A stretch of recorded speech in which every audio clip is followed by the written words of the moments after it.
झारखंड विधानसभा के बजट सत्र में पानी के सवाल पर सदन में कई विधायकों ने सरकार को घेरा और इस दौरान विधायकों ने चापा नल की वर्तमान स्थिति से लेकर जल छाजन की लंबित योजना को लेकर भी सरकार की मंशा पर सवाल उठाए।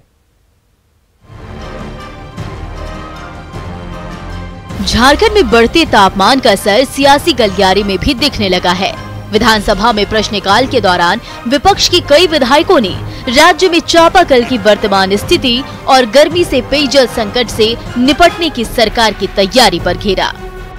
मैं सरकार से सीधा ये जवाब चाहता हूं कि सरकार सीधा ये बताए कि काम कितना चापाकल खराब है, कितना का काम शुरू हो गया और कब तक गर्मी के आने के पहले कब तक पूरा मरम्मत राज्य भर का हो जाएगा। यही तो माननीय मंत्री विरंची नारायण के सवालों के जवाब में पेयजल एवं स्वच्छता मंत्री मिथिलेश ठाकुर ने कहा कि गर्मी से पहले विधायकों की अनुशंसा पर हर पंचायत में 5-5 चापाकल लगवा दिए जाएंगे।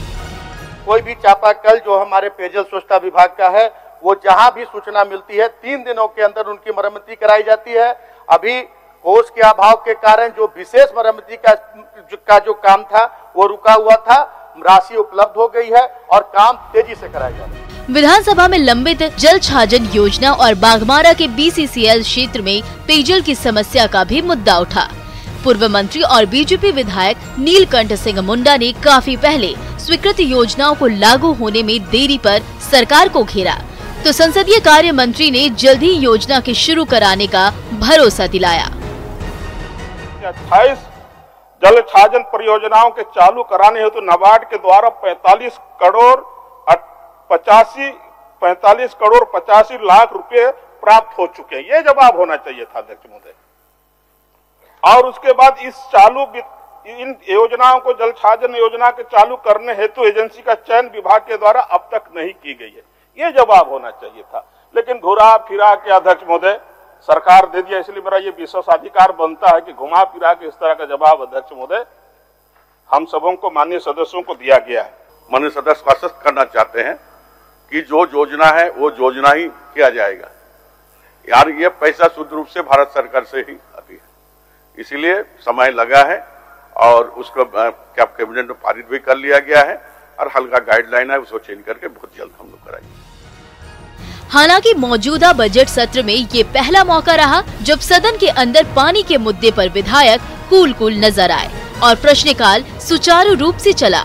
हालांकि सरकार और विभागीय मंत्री के जवाब से ज्यादातर विधायक संतुष्ट नहीं। अविनाश, न्यूज़ 18, रांची। झारखंड में रेजिडेंट डॉक्टरों की हड़ताल खत्म हो गई है। स्वास्थ्य सचिव से बातचीत के बाद कार्य बहिष्कार स्थगित करने पर सहमति बनी। 7वें वेतनमान की लंबित भुगतान की मांग को लेकर रिम्स समेत 6 मेडिकल कॉलेज के रेजिडेंट डॉक्टरों की 3 दिनों से हड़ताल पर थी। 7वें वेतनमान के बकाया किश्तों में भुगतान करने के लिखित आश्वासन के बाद राज्य के 700 से ज्यादा रेजिडेंट और जूनियर डॉक्टरों ने OPD बहिष्कार का कॉल वापस ले लिया है। चिकित्सकों के चेहरे पर मुस्कुराहट लाएंगे, उनसे राज्य की जनता के चेहरे पर, मरीजों के चेहरे पर उससे मुस्कुराहट आएगी। इसलिए हम खुद जो हैं, हम चिकित्सकों के साथ सहकर्मी हैं, तो इसलिए वो आप चिंता छोड़ दीजिए, वो हमारे अपने लोग हैं और बहुत जल्दी हम वो दोनों बैठ जाएंगे, बैठ के सारे मामले हल हो जाएंगे। रांची से बीजेपी सांसद संजय सेठ ने दिल्ली में इस्पात मंत्री धर्मेंद्र प्रधान से मुलाकात की। संजय सेठ ने मेकॉन के पास रेलवे के बनाए अंडरपास को लेकर बात की, साथ ही समस्या के समाधान को लेकर मांग की। आधुनिक तरीके से बने इस अंडरपास का उपयोग अब तक शुरू नहीं हो पाया है। सड़क के निर्माण के लिए मेकॉन और रेलवे दोनों को जमीन देनी पड़ेगी, लेकिन मेकॉन अपनी 1.86 एकड़ अनुपयोगी जमीन देने से मना कर दिया है। संजय सेठ ने कहा कि केंद्रीय मंत्री ने अधिकारियों को निर्देश दिए हैं और जल्द ही लोगों को अंडरपास की सुविधा मिलेगी। हमने आग्रह किया कि भाई इसके कारण मेकॉन जब जगह नहीं उपलब्ध करा रहा है तो उसके कारण दिक्कत आ रही है और RUB बन के खड़ा है। करीब 11 करोड़ रुपए उस RUB में बनने में लगे। बहुत आकर्षक, हम ये कह सकते हैं कि झारखंड का सबसे सुंदर आकर्षक RUB रेलवे ने बनाया है। तो माननीय मंत्री जी ने तुरंत इस पे संज्ञान लिया, अधिकारियों को तुरंत कहा, आदेश दिया कि जल्दी से जल्दी इस RUB के लिए जगह उपलब्ध कराए ताकि लोगों को जनहित में इस RUB की सुविधा मिल सके। जेल में बंद पूर्व विधायक संजीव सिंह की पत्नी रागिनी सिंह ने आज एसएसपी से मुलाकात की। रागिनी सिंह ने झरिया विधायक पूर्णिमा नीरज सिंह के देवर हर्ष सिंह पर गलत मंशा से गाड़ी को ओवरटेक करने और हथियार चमकाने का आरोप लगाया है। साथ ही एसएसपी से निष्पक्ष जांच की मांग की है।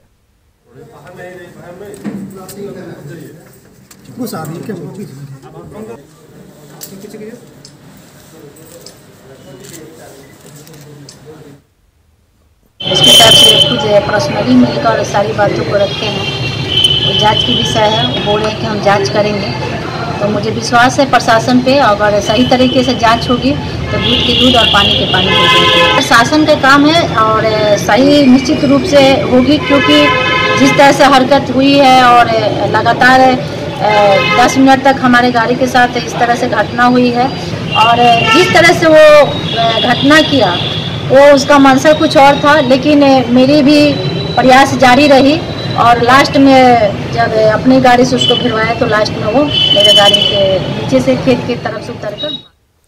बड़ी खबर धनबाद से, जहां अतिक्रमणकारियों के खिलाफ कार्रवाई करने पहुंची जिला प्रशासन की टीम को भारी विरोध का सामना करना पड़ा, जिसके बाद पुलिस ने भी उग्र भीड़ पर काबू पाने के लिए लाठीचार्ज कर दिया। मामला धनबाद अंचल के आमा घाटा में सरकारी जमीन के अतिक्रमण का है।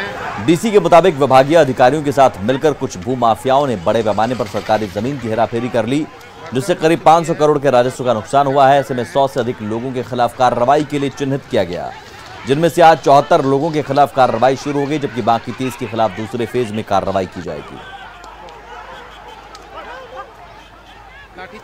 तो पुलिस को लाठीचार्ज भी करना पड़ा। पत्थरबाजी के बाद वहां लोगों ने विरोध शुरू कर दिया और पत्थरबाजी शुरू कर दी, जिसके बाद पुलिस ने लाठीचार्ज किया। डीसी भी मौके पर मौजूद थे। पत्थरबाजी उसी दौरान की गई। 74 लोगों के खिलाफ कार्रवाई शुरू की गई है अतिक्रमण हटाने की, और अतिक्रमण हटाने के दौरान ही ये बवाल हुआ। 2 तस्वीरें आपको दिखा रहे हैं। राजस्व कर्मचारी, अंचल अधिकारी और अंचल कार्यालय के साथ मिलीभगत करके काफ़ी बड़े पैमाने पे यहाँ पर अवैध अतिक्रमण किया गया है। अगर एक रफ कैलकुलेशन करें तो आई थिंक 400-500 करोड़ के भू राजस्व की क्षति पहुँचाई गई है। काफ़ी कीमती ज़मीन है, शहर के बीचों बीच है। इसमें अभी तक 74 लोगों को हम लोगों ने चिन्हित किया था, जिसमें कि 44 को हम लोगों ने आज अतिक्रमण तोड़ने का कार्रवाई शुरू किया है। बाकी जो रिमेनिंग 30 हैं उनके द्वारा कुछ कागज प्रस्तुत किए गए हैं, उसके ऊपर भी जेपीएलई बात हम लोग शुरू करेंगे। गोड्डा में नाबालिग के साथ सामूहिक रेप का मामला सामने आया है। 3 लोगों ने नाबालिग के साथ हैवानियत को अंजाम दिया है। आरोपियों ने दुष्कर्म का वीडियो भी बना लिया। पीड़ित परिवार ने 3 लोगों के खिलाफ पोड़ैयाहाट थाना में मामला दर्ज कराया है, जिसके बाद पुलिस ने एक आरोपी को गिरफ्तार भी कर लिया है। साथ ही बाकी 2 आरोपियों की गिरफ्तारी को लेकर छापेमारी कर रही है। थाना प्रभारी और एसडीपीओ साहब से बात करने पर पता चला है कि एक मामला जो है आया हुआ है, आज आवेदन मिला है और उसके चलते हुए जो है एक अभियुक्त को भी गिरफ्तार कर लिया है। और हम लोग गहराई से इस सारे प्रकरण को जो है, क्योंकि ये मैटर बताया जा रहा है 7 तारीख का है और उसमें कुछ पंचायती भी हुआ है और थाने में भी आया हुए है करके बता रहे हैं, तो इसका पूरा जांच जो है मैं एसडीपीओ गोड्डा को जांच करने के लिए आदेश दिए हैं। घाटशिला के मुसाबरी ब्लॉक के पाथरगोड़ा के पास पुआल से लदे पिकअप में आग लग गई। आग लगने से पिकअप वैन जलकर खाक हो गया। आग से टायर फटने और तेल टंकी फटने के डर से सड़क के दोनों छोर पर कुछ देर के लिए आवागमन रुक गया। आग लगने के कारणों का खुलासा नहीं हो पाया है। ड्राइवर ने कूदकर अपनी जान बचा ली, हालांकि उसके हाथ और सिर के बाल झुलस गए।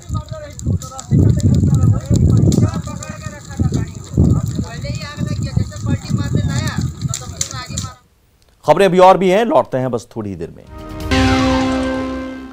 सिमडेगा में 11वीं सब junior national women hockey championship का आज शुभारंभ हुआ। सीएम हेमंत सोरेन ने चैंपियनशिप का बॉल हिट कर शुभारंभ किया। सीएम ने मंच से सिमडेगा के प्रस्तावित नए एस्ट्रो टर्फ स्टेडियम के प्रारूप की भी घोषणा की। साथ ही उन्होंने 20 साल के सिमडेगा पर एक किताब का भी विमोचन किया। सीएम ने कहा कि गोल्ड मेडलिस्ट खिलाड़ियों की सीधी बहाली की जाएगी। और जब तक आप मेहनत करेंगे, आपका लक्ष्य को अंतर्राष्ट्रीय मंच पर पहुंचाने वाले हमारे झारखंड का नाम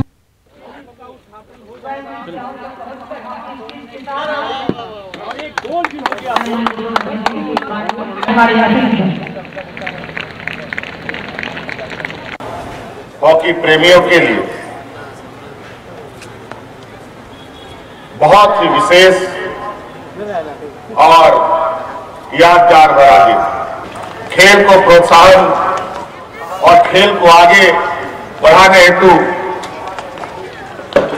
खिलाड़ियों को सीधी नियुक्ति का भी निर्णय हमने लिया है। सिमडेगा में 11वीं सब जूनियर नेशनल हॉकी प्रतियोगिता का आगाज हुआ है। पद्मश्री मुकुंद नायक की टीम ने आज उद्घाटन समारोह में ऐसा समा बांधा कि लोग झूमने पर मजबूर हो गए। यहां तक कि मंच पर बैठे सीएम भी ताली बजाते नजर आए।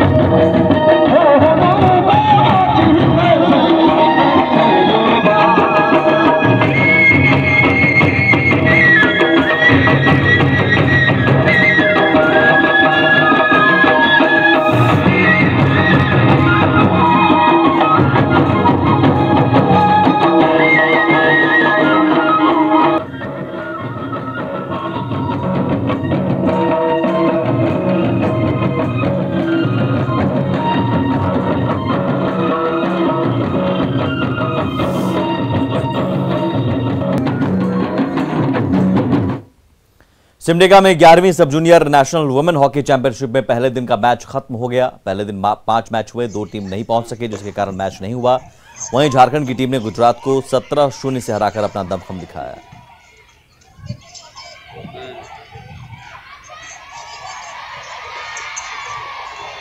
क्या कर रहा है?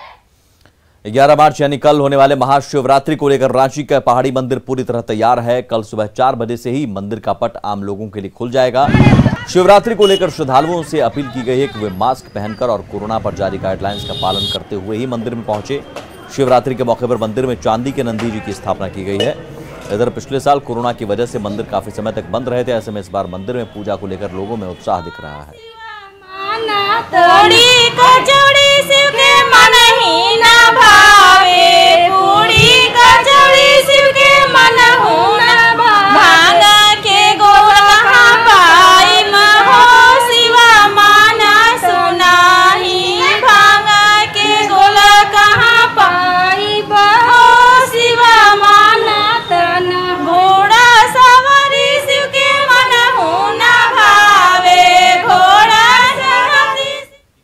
नंदी जी की स्थापना की गई है, जिससे कल उसका उद्घाटन होगा शिवरात्रि पर और उसका पूजा अर्चना होगा।